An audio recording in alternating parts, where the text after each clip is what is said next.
மனுஷனுடைய இருதயத்தின் எண்ணங்கள். மனுஷனுடைய இருதயத்தின் எண்ணங்கள் அநேகம், ஆனாலும் கர்த்தருடைய யோசனையே நிலைத்து நிற்கும். மனுஷனுடைய இருதயத்தில் ஏராளமான எண்ணங்கள் இருக்கும், அவை எல்லாவற்றையும் கர்த்தர் அறிந்திருக்கிறார். கர்த்தருக்கு மறைவான ரகசியம் எதுவுமே இல்லை.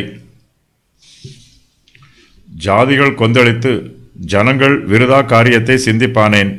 கர்த்தருக்கு விரோதமாகவும் அவர் அபிஷேகம் பண்ணினவருக்கு விரோதமாகவும் பூமியின் ராஜாக்கள் எழும்பி நின்று அதிகாரிகள் ஏகமாய் ஆலோசனை பண்ணி அவர்கள் கட்டுகளை அறுத்து அவர்கள் கயிறுகளை நம்மை விட்டு எரிந்து போடுவோம் என்கிறார்கள்.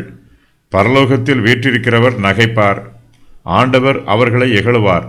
சங்கீதம் 2:1-4 வரை.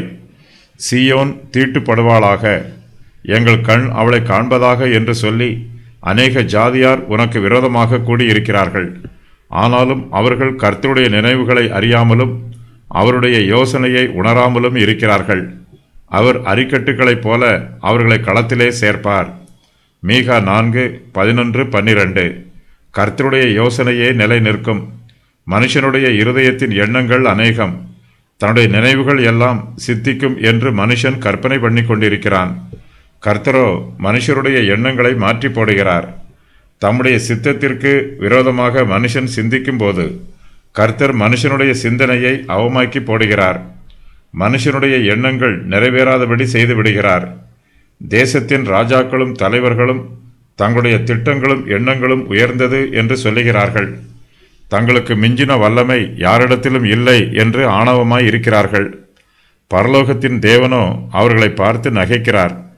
ராஜாக்கள் இந்த பூமியில் உள்ள தங்கள் தேசத்திற்குத்தான் தலைவராக இருக்கிறார்கள். தேவனாகிய கர்த்தரோ கர்த்தாதி கர்த்தாவாகவும் ராஜாதி ராஜாவாகவும் இருக்கிறார். கர்த்தரே சர்வலோகத்திற்கும் அதிபதி. தேவனுடைய யோசனைகள் எல்லாமே நீதியானவை. அவர் மனுஷருக்கு நன்மையை மாத்திரமே யோசிக்கிறார். தம்மிடத்தில் வேண்டிக் கொள்கிறவர்களுக்கு நன்மையான ஈவுகளை மாத்திரமே கொடுக்கிறார். பல சமயங்களில் தேவனுடைய யோசனை உடனே நிறைவேறாதது போல நமக்கு தெரியும். தேவனுடைய திட்டத்தில் காலதாமதம் உண்டாவது போல நாம் வேதனைப்படுவோம். கர்த்தர் செய்ய நினைக்கிற காரியம் எதுவும் தடைபடாது. கர்த்தருடைய யோசனை நிலை நிற்கும்.